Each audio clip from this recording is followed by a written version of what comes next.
Hello दोस्तों, आज है 11 सितंबर। तो आज की क्लास में हम 11 सितंबर से संबंधित महत्वपूर्ण करंट अफेयर्स के प्रश्नों पर बात करेंगे, जिसमें पहला प्रश्न है कि सेमीकॉन इंडिया 2024 का आयोजन कहाँ किया जाएगा। तो आपको बता दें कि जो ये सेमीकॉन इंडिया 2024 है, इसका आयोजन 11 से 13 सितंबर के बीच में यूपी के ग्रेटर नोएडा में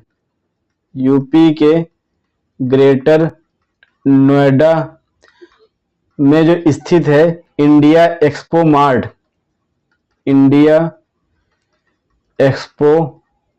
मार्ट, यहाँ पर यह सेमीकॉन इंडिया 2024 का आयोजन किया जाएगा।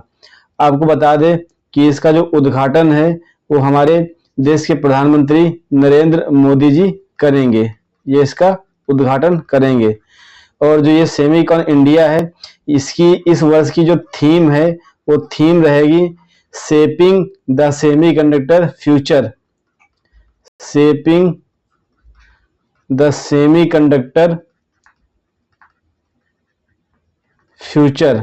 ये इसकी थीम है। तो हमारा सही उत्तर हो जाएगा ऑप्शन डी, ग्रेटर नोएडा। अब बात करते हैं अगले प्रश्न पर। स्वच्छ वायु सर्वेक्षण 2024 में श्रेणी 2 शहरों जिनकी आबादी 3 से 10 लाख है की सूची में कौन सा शहर पहले स्थान पर रहा है। तो आपको बता दें कि अभी हाल ही में जो केंद्रीय पर्यावरण, वन और जलवायु परिवर्तन मंत्री हैं, उन्होंने स्वच्छ वायु सर्वेक्षण 2024 जारी किया है। तो जो स्वच्छ वायु सर्वेक्षण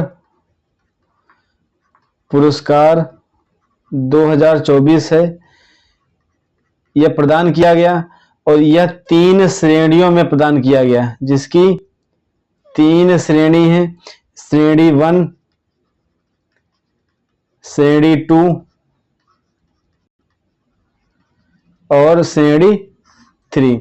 जो ये श्रेणियां बांटी गई हैं, ये श्रेणियां जनसंख्या के आधार पर, मतलब ऐसे शहर जिनकी आबादी 10 लाख से अधिक है, उन शहरों को श्रेणी 1 में रखा गया है। और जिन शहरों की आबादी 3 से 10 लाख के बीच में है, उन्हें श्रेणी 2 में रखा गया है।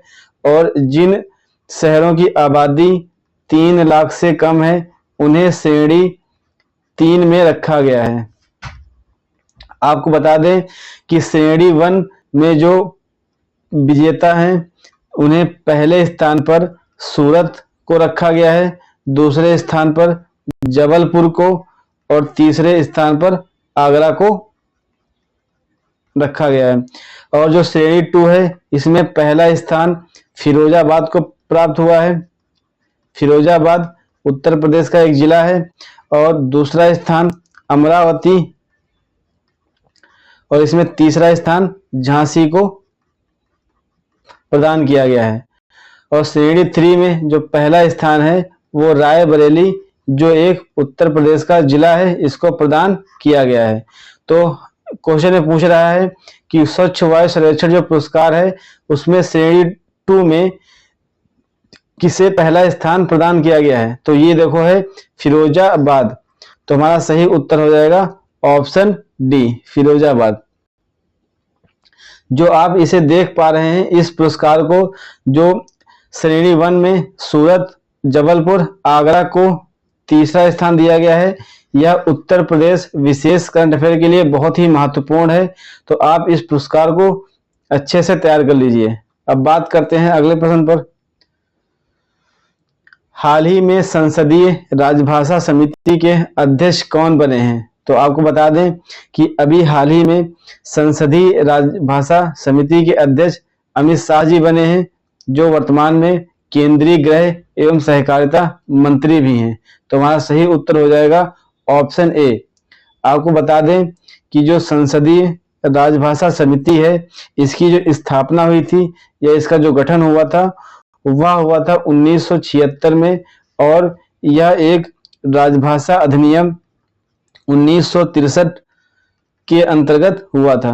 राजभाषा अधिनियम 1963 के तहत इस संसदीय राजभाषा समिति का गठन किया गया था 1976 में, और जो इसमें सदस्य होते हैं इनकी सदस्य संख्या 30 होती है। इस 30 में से जो 20 सदस्य होते हैं वो होते हैं लोकसभा के, और जो 10 सदस्य होते हैं वो होते हैं राज्यसभा के।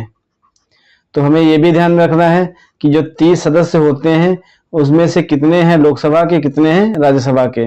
अब बात करते हैं अगले प्रश्न पर। हाल ही में अल्जीरिया के राष्ट्रपति कौन बने हैं? तो आप देख पा रहे हैं जो ये हैं, ये अब्देल मजीद तेब्बोनो। तो जो ये अब्देल मजीद तेब्बोने हैं ये अभी हाल ही में अल्जीरिया के राष्ट्रपति बने हैं। हमारा तो सही उत्तर हो जाएगा ऑप्शन डी। अब बात कर लेते हैं अल्जीरिया के बारे में। जो अल्जीरिया है यह अफ्रीका का एक उत्तरी देश है, मतलब जो अफ्रीका महाद्वीप है इसके उत्तर में स्थित है। और यह जो अल्जीरिया है, यह अल्जीरिया क्षेत्रफल के हिसाब से अफ्रीका का सबसे बड़ा देश है। और अल्जीरिया की जो राजधानी है वह राजधानी है अल्जीरियस। और जो इसकी मुद्रा है वो अल्जीरियाई दिनार इसकी मुद्रा है। अब बात करते हैं अगले प्रश्न पर। हाल ही में किस देश ने लाफिंग फ्रॉग, हंसने वाले मेढक समेत 750 जीवों को नई प्राणी समूह या प्राणी जगत के रूप में मान्यता दिया है? तो आपको बता दें कि अभी हाल ही में ऑस्ट्रेलिया ने लाफिंग फ्रॉग वाले जो मेढक हैं उन ऐसे 750 जीवों को नई प्राणी समूह या प्राणी जगत के रूप में मान्यता दी है। तो हमारा सही उत्तर हो जाएगा ऑप्शन डी। आपको बता दें कि जो इसमें सभी विकल्प दिए हैं भारत, अमेरिका, जापान, ऑस्ट्रेलिया, ये चारों के देश ये कॉड समूह में शामिल देश हैं। भारत, अमेरिका, जापान और ऑस्ट्रेलिया ये सभी कॉड के मेंबर हैं। अब बात करते हैं अगले प्रश्न पर। हाल ही में भारत ने किस देश के साथ न्यूक्लियर पावर और गैस सप्लाई समेत 5 अहम समझौते किए हैं? तो आपको बता दें कि अभी हाल ही में जो अबू धाबी के क्राउन प्रिंस हैं, अबू धाबी के क्राउन प्रिंस और भारत के प्रधानमंत्री नरेंद्र मोदी जी, इनके बीच न्यूक्लियर पावर और गैस सप्लाई समेत 5 समझौते किए गए हैं। साथ ही गुजरात में एक मेगा फूड पार्क बनाने की भी बात की गई। तो हमारा सही उत्तर हो जाएगा ऑप्शन डी, यूएई। अब बात करते हैं अगले प्रश्न पर। हाल ही में उत्तर प्रदेश के मुख्यमंत्री योगी आदित्यनाथ ने राज्य में कितने फुटबॉल स्टेडियम बनाने की घोषणा की है? तो वह कुल 18 फुटबॉल स्टेडियम बनाने की घोषणा की है। तो हमारा सही उत्तर हो जाएगा ऑप्शन डी। अब बात करते हैं अगले प्रश्न पर कि हाल ही में किस देश के स्टार ऑलराउंडर मोइन अली ने अंतरराष्ट्रीय क्रिकेट से संन्यास की घोषणा की है? तो आपको बता दें कि जो ये मोइन अली हैं ये इंग्लैंड के एक क्रिकेटर हैं जिन्होंने हाल ही में अंतरराष्ट्रीय क्रिकेट से संन्यास की घोषणा की है।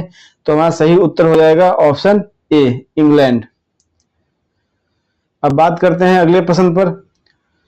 हाल ही में किस राज्य के मुख्यमंत्री ने अगले वर्ष से 20 अगस्त को सूतिया दिवस के रूप में मनाने की घोषणा की है?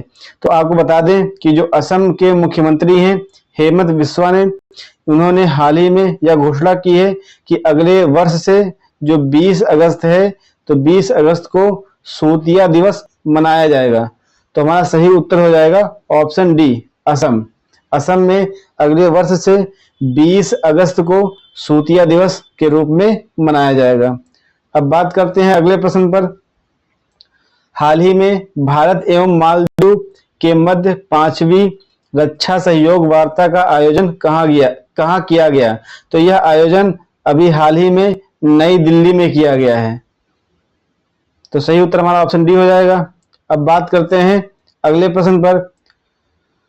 हाल ही में यूनिसेफ इंडिया ने सामाजिक परिवर्तन की प्रणालियों को मजबूत करने के लिए किस मंत्रालय के साथ समझौता किया है? तो आपको बता दें कि जो ये यूनिसेफ इंडिया है, ये यूनिसेफ इंडिया ने पंचायती राज मंत्रालय के साथ समझौता किया है, ताकि जो सामाजिक परिवर्तन की प्रणालियां हैं उनको और मजबूत किया जा सके। तो हमारा सही उत्तर हो जाएगा ऑप्शन सी, पंचायती राज मंत्रालय। तो दोस्तों, यह मेरी आज की क्लास थी। अगर मेरी यह क्लास आपको अच्छी लगी हो तो वीडियो को लाइक करें, चैनल को सब्सक्राइब करें और वीडियो को अधिक से अधिक लोगों को शेयर करें। धन्यवाद दोस्तों।